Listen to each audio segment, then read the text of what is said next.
नमस्कार दोस्तों, आर्या सक्सेस मंत्र में आपका स्वागत है। हम लोग इसमें झारखंड कर्मचारी आयोग द्वारा जो पहली वैकेंसी निकाली गई है उसी के बारे में जानेंगे।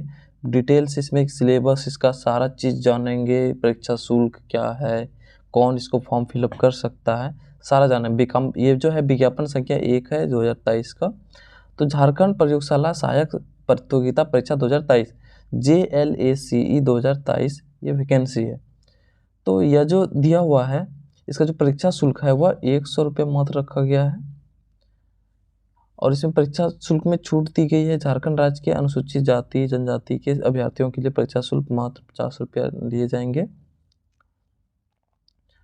बोला कि इसमें अब सम्मिलित कौन हो सकता है, इसमें आवेदन कौन कर सकता है, उसके लिए दिया गया है कि झारखंड प्रयोगशाला सहायक प्रतियोगिता परीक्षा 2022 में सम्मिलित जिनके द्वारा आवेदन समर्पित करने की प्रक्रिया पूर्ण किया गया था वैसे आवेदकों को इस विज्ञापन की शर्तों में यथा शैक्षणिक योग्यता, निर्धारित आयु सीमा, अनर्हता के अंतर्गत पुनः आवेदन देना होगा। यानी फिर से जो पहले 2022 में जो ये फॉर्म फिलअप हुआ था, जो फॉर्म फिलअप किए थे उसको भी फिर से पुनः फॉर्म फिलअप करना होगा, किंतु इनके लिए उन्हें पुनः परीक्षा शुल्क दे नहीं है। यानी फिर से परीक्षा शुल्क आपको देने की जरूरत नहीं। अब उन आवेदकों को जो पहले फॉर्म फिलअप कर चुके हैं उन आवेदकों को नए आवेदन पत्र में पूर्व आवेदन का निबंधन संख्या यानी रजिस्ट्रेशन नंबर और जन्म तिथि दर्ज करना होगा। यानी जो पहले फॉर्म फिलअप कर चुके थे उसको फिर से पुनः पुराना वाला रजिस्ट्रेशन नंबर और जन्म तिथि दर्ज करना होगा। इससे क्या होगा कि आपको परीक्षा शुल्क में छूट मिलेगी। अगर आप ऐसा नहीं करते, पुराना रजिस्ट्रेशन नंबर अगर आप नहीं दर्ज करते हैं तो आपको परीक्षा शुल्क में छूट नहीं दी जाएगी। उसके बाद ये रिक्तियों का विवरण दिया हुआ है, तो पदों की संख्या पूरा दिया हुआ है। यहाँ से देखिए कि यानी प्रयोगशाला सहायक यानी भौतिकी में 230 सीट है। उसके बाद फिर प्रयोगशाला सहायक रसायन शास्त्र में 230 सीट इसमें भी दिया हुआ है। उसके बाद फिर प्रयोगशाला सहायक जीव विज्ञान में भी 230 सीट दी हुई है। तो यानी टोटल 690 सीट दिया हुआ है, इस फॉर्म के साथ विज्ञापन के साथ निकला हुआ है।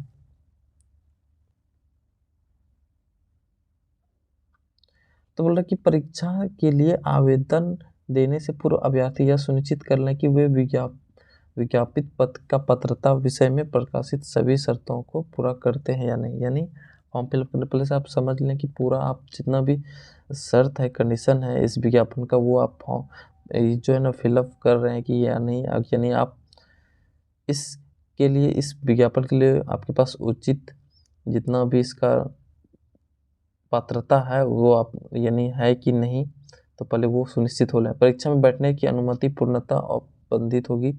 परीक्षा के लिए प्रवेश पत्र निर्गत होना प्रमाणित नहीं करता कि अभ्यर्थी विज्ञापित के लिए नियुक्ति के लिए चयनित तो निर्धारित पात्रता पूरी करते हैं, क्योंकि आयोग मुख्य परीक्षा के बाद सफल अभ्यर्थियों के पात्रता से संबंधित प्रमाण पत्रों की जाँच करेगी। यानी कि आप ऐसे तो एग्ज़ाम दे सकते हो, लेकिन अगर आपके पास अगर संबंधित प्रमाण पत्र नहीं है, लास्ट में आपका जब प्रमाण पत्र चेक होगा उसमें आपके पास नहीं रहेगा तो आपको सफल घोषित नहीं किया जाएगा। उसके बाद देखते हैं कि न्यूनतम शैक्षणिक योग्यता क्या होना चाहिए। उसके बारे में दिया हुआ है कि प्रयोगशाला सहायक भौतिकी, प्रयोगशाला सहायक रसायन और जीव विज्ञान में जो है ये पे मैट्रिक्स लेवल 6 में आता है। तो इसमें क्या है कि इसकी अहर्तता क्या है, यानी न्यूनतम शैक्षणिक योग्यता राज्य सरकार या केंद्र सरकार या विश्वविद्यालय अनुदान आयोग द्वारा मान्यता प्राप्त विश्वविद्यालय या फिर महाविद्यालय से भौतिक, रसायन शास्त्र या जीव विज्ञान किन्हीं 2 विषयों में 50% अंकों के साथ स्नातक की डिग्री होना अनिवार्य है। यानी कि इनमें से बोला कि किन्हीं 2 विषय में आपको 50% अंकों के साथ स्नातक डिग्री अनिवार्य है। अनुसूचित जाति जनजाति एवं सभी कोटे के निःशक्त आरक्षित अभ्यर्थियों को न्यूनतम 45% अंकों के साथ स्नातक डिग्री अनिवार्य है। न्यूनतम शैक्षणिक योग्यता बोल रहा है कि किन्हीं 2 विषय में अलग अलग यानी 50 और 45% अंक प्राप्त करना अनिवार्य होगा, जिसका स्नातक स्तर का प्रतिष्ठित अथवा या सब्सिडरी के रूप में स्नातक के 3 वर्षों में या कम से कम 2 वर्षों में अध्ययन किया गया हो। प्रयोगशाला सहायक में जीव विज्ञान में प्राणी शास्त्र या फिर वनस्पति शास्त्र दोनों विषयों में से किसी एक विषय में स्नातक स्तर पर प्रतिष्ठा या सब्सिडी के रूप में स्नातक के 3 वर्षों अथवा कम से कम 2 वर्ष का अध्ययन किया गया हो तथा उनमें से अलग अलग 50 या 40% अंक के साथ स्नातक की डिग्री उत्तीर्ण हो, यहाँ जीव विज्ञान में स्नातक माना जाएगा। अभ्यर्थियों को आयोग में आवेदन प्राप्त होने की अंतिम तिथि तक निर्धारित शैक्षणिक योग्यता में उत्तीर्ण होना, यानी अगर आप अपेयरिंग में है तो फिर फॉर्म फिलअप कर सकते हैं, लेकिन अभ्यर्थी को जो है यानी जब आप निर्धारित शैक्षणिक योग्यता जो है आवेदन प्राप्त की अंतिम तिथि यानी अंतिम तिथि जब इसका है उस समय तक आपको परीक्षा उत्तीर्ण करना अनिवार्य है। ऑनलाइन आवेदन देने की अंतिम तिथि को आधार तिथि माना जाएगा। यदि कोई अभ्यर्थी इस तिथि तक निर्धारित योग्यता नहीं निर्धारित करता है तो वे आवेदन फॉर्म भरने के लिए अयोग्य समझे जाएंगे। यानी अंतिम तिथि के तक अगर आप जो है शैक्षणिक योग्यता अगर आप पास नहीं करते हैं अभी आपको रिजल्ट नहीं मिला है आपका अंतिम तिथि तक में, तब आप इसके लिए अयोग्य है। उसके बाद बोला कि खेलकूद कोटा के अंतर्गत यानी दावा सांस्कृतिक खेलकूद युवा कार्य विभाग झारखंड के यानी दिनांक 12/9/2007 में श्रेणी ख के पदों की सीधी नियुक्ति के लिए अनुमानीय होगा। यानी ये सारा चीज़ में यानी जो ओलंपिक कमेटी ये सबसे मेडल प्राप्त किया हो या फिर भारतीय ओलंपिक संघ में ये सब में प्रथम स्थान लाया हो या फिर राष्ट्रीय स्तर प्रतियोगिता में विश्व रिकॉर्ड हो तो उन लोगों को छूट दिया जाएगा। अब देखते हैं आयु सीमा में क्या है इसका आयु सीमा के बारे में। तो बोल रहा है कि प्रयोगशाला सहायक रसायन भौतिक और जीव विज्ञान में यानी न्यूनतम आयु सीमा की गणना जो क्या होगा 1/1/2023 और अधिकतम जो गणना होगा वो 1/8/2019। न्यूनतम उम्र कितना होना चाहिए यानी 21 वर्ष होना अनिवार्य है। अधिकतम उम्र जो है यानी अनारक्षित के लिए या फिर आर्थिक रूप से कमजोर वर्ग के लिए ये इसके लिए 35 वर्ष होना चाहिए और जो पिछड़ा वर्ग के लिए उसके लिए 37 वर्ष होना चाहिए। अब महिला अनारक्षित यानी ये पिछड़ा वर्ग के लिए अनुसूचित 2 के लिए लोगों के 38 वर्ष होना चाहिए। अनुसूचित जाति जनजाति के लिए 40 वर्ष तक मान्य है। और सभी कोटा के जो है ना निःशक्त अभ्यर्थियों के अधिकतम वर्ष में 10 वर्ष का छूट दिया गया है।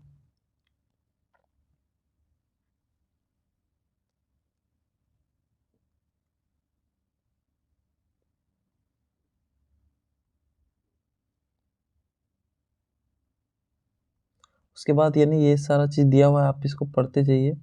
अब देखते हैं कि इसमें यानी आरक्षण के बारे में दिया हुआ है कि यानी जो है ना 19/7/2019 के पूर्व अंचलाधिकारी स्तर के निर्गत स्थानीय प्रमाण पत्र मान्य नहीं होगा। यानी 19/7/2019 से पहले पूर्व यानी उससे जो पहले का जो है अंचलाधिकारी स्तर का निर्गत स्थानीय प्रमाण पत्र मान्य नहीं होगा। उसके दिनांक बोला कि 2/6/2016 से पूर्व किसी भी स्तर से निर्गत स्थानीय निवासी प्रमाण पत्र मान्य नहीं होगा। ये सबको ध्यान देना है। प्रमाण पत्र के बारे में दिया हुआ है और बोल रहा है कि अंकित प्रमाण पत्र विभिन्न प्रपत्र से निर्गत निवासी प्रमाण पत्र मान्य नहीं होगा। मुख्य परीक्षा के उपरांत अल्प सूचीबद्ध अभ्यर्थियों के प्रमाण पत्रों की जांच कार्यक्रम के समय आवेदन पत्र में किए गए दावे के समर्थन में अभ्यर्थियों के द्वारा वैध स्थानीय निवासी प्रमाण पत्र समर्पित करना अनिवार्य होगा। पिता या पति के आधार पर निर्गत स्थानीय निवासी प्रमाण पत्र मान्य होंगे। पति के आधार पर निर्गत स्थानीय निवासी प्रमाण पत्र अन्य प्रमाण पत्रों के अभ्यर्थियों के नाम भिन्न होने पर प्रमाण पत्रों की जांच के दौरान संबंध में शपथ पत्र समर्पित करना अनिवार्य होगा। जाति प्रमाण पत्र के बारे में दिया हुआ है।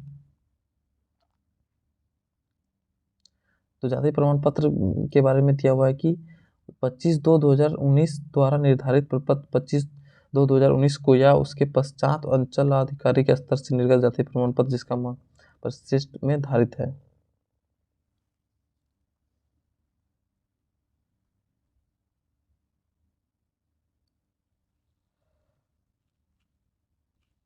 ऑनलाइन आवेदन पत्र भरने के लिए निर्देश दिया हुआ है यहाँ पे।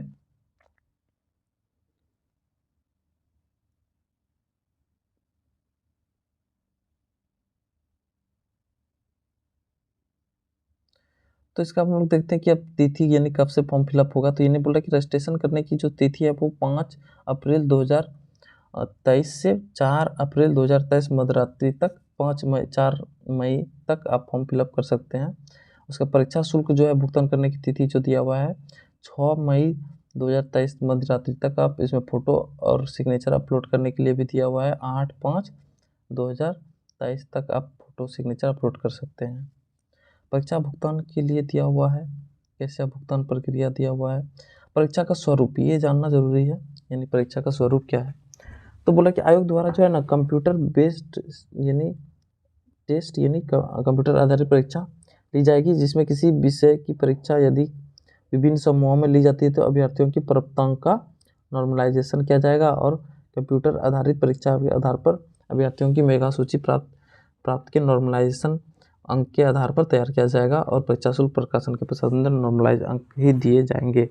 यानी कि एग्ज़ाम जो है वो सीबीटी यानी कंप्यूटर बेस्ड होगा, लेकिन अगर एक से अधिक पाली में एग्ज़ाम होती है तो उसका नॉर्मलाइजेशन किया जाएगा और नॉर्मलाइज्ड मार्क ही लास्ट में आपको अंक पत्र के रूप में मिलेगा। तो परीक्षा का स्वरूप कैसा होगा कि परीक्षा का स्वरूप, परीक्षा जो है एक चरण यानी सिर्फ मुख्य परीक्षा ही ली जाएगी। याद रखना है कि परीक्षा सिर्फ एक चरण में ली जा रही है। तो मुख्य परीक्षा जो है वो प्रत्येक पत्र में यानी की अवधि जो है ना, यानी मुख्य परीक्षा 2 पत्रों में होंगे। एक तो एक ही परीक्षा लिया जा रहा है लेकिन 2 सीटिंग में होगा, यानी 2 पाली में ली जाएगी और प्रत्येक पत्र परीक्षा की अवधि 3 घंटे की होगी और दोनों जो है 3-3 घंटे की एग्जाम। प्रश्न पत्र 1 में क्या होगा, सामान्य ज्ञान और हिंदी भाषा की परीक्षा जो कि 100 अंकों की होगी। और प्रश्न पत्र 2 जिस विषय में नियुक्ति होनी है, या तो आप फिजिक्स के से भरोगे या फिर केमिस्ट्री से भरोगे फॉर्म फिलअप, या फिर बायो से भरोगे, तो जिसमें भी भरोगे उस विषय की एग्ज़ाम जो है वो 300 अंकों की होगी। ठीक, समझना है सीरीज का परीक्षा के पैटर्न को समझना है। उसमें बोला कि प्रश्न पत्र 1 में जो है कुल 100 प्रश्न होंगे, जिसमें 50 प्रश्न समान ज्ञान का होगा और 50 प्रश्न हिंदी भाषा के होंगे। प्रत्येक प्रश्न के लिए सही उत्तर के लिए 1 अंक दिए जाएंगे और प्रश्न पत्र 2 में कुल 150 प्रश्न होंगे। प्रत्येक प्रश्न के सही उत्तर के लिए उसने 2 अंक दिए जाएंगे।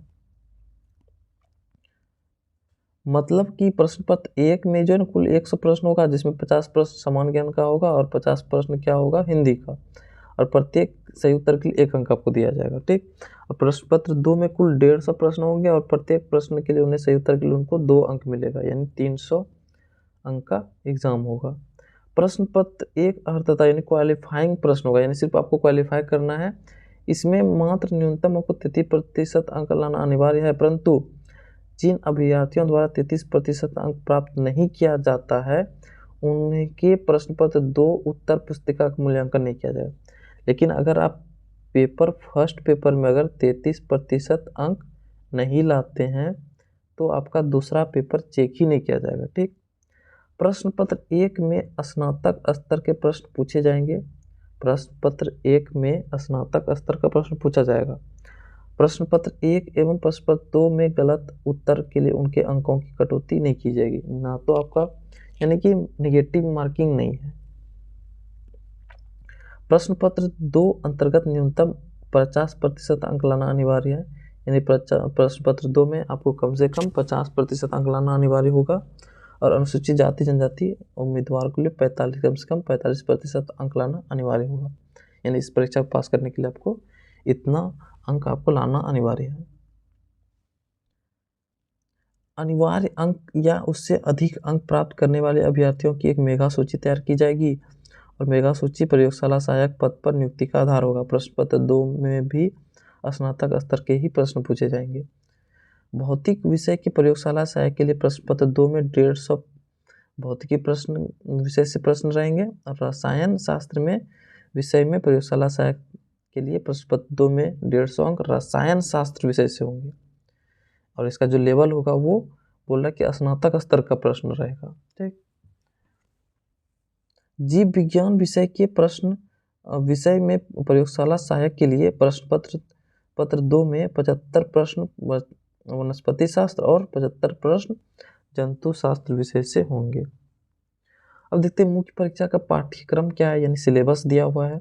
तो समान ज्ञान और हिंदी भाषा के लिए हिंदी अनुच्छेद के से 25 प्रश्न रहेगा, हिंदी व्याकरण से 25 प्रश्न, ये हिंदी भाषा के लिए। और समान ज्ञान का जो 50 प्रश्न रहेगा उसमें समान ज्ञान से रहेगा, तो उसमें कैसा क्वेश्चन पूछा जाएगा कि इन भाग में जो है ना उद्देश्य जो है अभ्यर्थियों की सामान्य जानकारी समाज के अनुप्रयोग से संबंध जांचा जाएगा। मतलब कि आप एक सामाजिक प्राणी उससे संबंधित आपको अपडेट रहना होगा, उससे यानी आपको करंट आपका घटना दिन प्रतिदिन की घटनाओं से अवलोकित रहना होगा। आप एक यानी एक शिक्षित व्यक्ति है वैसा आपका उपेक्षा किया जाएगा, आपको समझा जाएगा कि एक शिक्षित व्यक्ति है, अपने आसपास के खबरों को जानना होगा, देश विदेश के खबर को जानना होगा, यानी करंट अफेयर्स आपको जानना होगा। इसमें झारखंड और भारत के पड़ोसी देशों से संबंध विशेष रूप से यथासंभव पूछा जाता है। यानी इसमें जो है झारखंड, भारत और भारत के पड़ोसी देशों से संबंधित क्वेश्चन ज़्यादा पूछा जाता है। तो पड़ोसी देश से संबंधित जिसने यानी पड़ोसी देश में अभी राष्ट्रपति कौन है, प्रधानमंत्री कौन है, ये सबसे रिलेटेड क्वेश्चन रहता ही है। करंट अफेयर्स के विषय में वैज्ञानिक प्रगति के बारे में ये सब करंट अफेयर्स में अंतर्राष्ट्रीय पुरस्कार किसको मिला, भारतीय पुस्तक यानी जो अभी हाल फिलहाल में पुस्तक लॉन्च होता है वो सबसे बारे में पूछा जाएगा। राजधानी, मुद्रा, खेल खिलाड़ी, महत्वपूर्ण घटना, भारत का इतिहास, भारत का यानी भूगोल, संस्कृति, पर्यावरण, ये सारा चीज़ से क्वेश्चन पूछा जाएगा। और मैं जो हूँ इसका बहुत जल्दी स्टार्ट करने वाला हूँ बैच, इसीलिए आप मेरे साथ जुड़े रहिए। आपको यहीं पे यानी पंचायती राज से संबंधित क्वेश्चन पूछा जाएगा, पंचवर्षीय योजना, ये सारा क्वेश्चन यानी सारा दो सिलेबस जो है झारखंड का लगभग वैकेंसी का सिलेबस समान ही रहेगा, इसलिए आप मेरे से जुड़े रहिए। झारखंड राज्य की भौगोलिक स्थिति और राजनीतिक स्थिति की समान जानकारी होनी चाहिए। समान विज्ञान यानी दिन प्रतिदिन से रिलेटेड जितना भी यानी एक साइंस से रिलेटेड 10th बेसिस का क्वेश्चन पूछा जाएगा।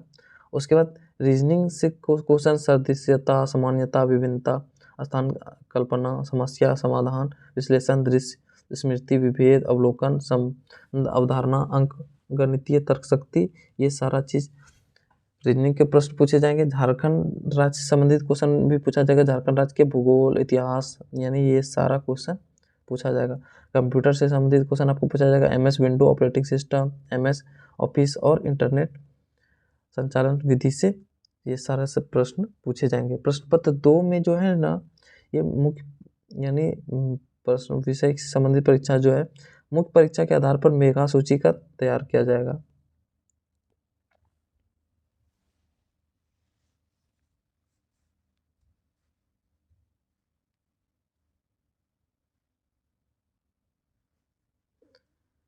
तो अगर इसका PDF लेना है तो डिस्क्रिप्शन में लिंक दिया रहेगा, वहाँ से आप देख सकते हैं। इसका जो है यानी जो इसका जो है